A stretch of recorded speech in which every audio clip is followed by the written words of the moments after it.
नोएडा में जो केस हुआ है ये सही में बहुत खौफनाक है। आप भी जानकर हैरान हो जाओगे। इसकी जो बेसिक स्टोरी है वो तो आप जानते ही होंगे कि एक टेकी युवराज मेहता अपनी गाड़ी में ड्राइव कर रहे थे रात को और ये गाड़ी एक पानी से भरे गड्ढे में गिर जाती है। युवराज मदद के लिए चिल्लाते हैं। 1.5 घंटे तक वहां पर एसडीआरएफ, पुलिस, फायर ब्रिगेड सब आ जाते हैं लेकिन कोई इसे बचाता नहीं और करीब 2 घंटे के बाद युवराज की डूबकर मौत हो जाती है। इसी समय के अराउंड वहां पर एक डिलीवरी बॉय था मोनिंदर नाम का, जो युवराज को बचाने की कोशिश करता है। पानी में खुद कूद जाता है लेकिन अफसोस उसे युवराज नहीं मिल पाता। अब इस घटना के बाद जब मोनिंदर का इंटरव्यू लिया गया तो उसने बताया कि मौके पे पुलिस भी थी एंड एसडीआरएफ भी थी और अग्नि विभाग वाले भी थे, फायर ब्रिगेड वाले भी थे। किसी ने उसकी मदद नहीं करी। बोल रहे थे ठंडा पानी है, हम नहीं जाएंगे अंदर, इधर सरिया है, अंदर हम नहीं जाएंगे। अब जब ये इंसिडेंट वायरल होने लगा, लोग सोशल मीडिया पर हल्ला मचाने लगे, सरकार से अकाउंटेबिलिटी डिमांड करने लगे, तो कुछ दिन बाद ये डिलीवरी बॉय मोनिंदर एक और स्टेटमेंट देते हैं। एक नया वीडियो जारी किया जाता है जिसमें ये बिल्कुल उल्टा बोलते हैं। 15 मिनट के अंदर अंदर वहाँ पे पुलिस पहुंच गई। कुछ लोग मौजूद थे, उन्होंने पुलिस को कॉल की। 15 मिनट के अंदर पुलिस पहुंचने के बाद तो कुछ देर बाद ही एसडीआरएफ, एनडीआरएफ,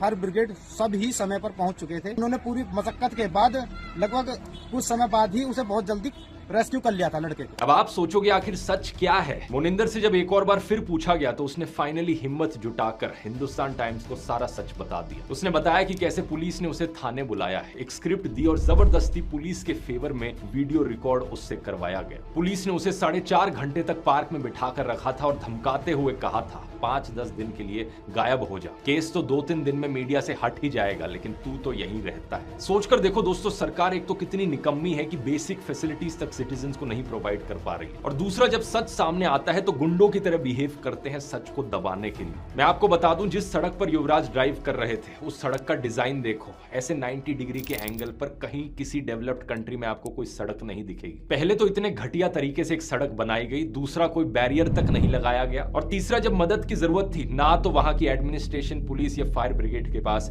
कोई भी इक्विपमेंट थी युवराज को बचाने के लिए। लेकिन जानते हो ये गड्ढा कहां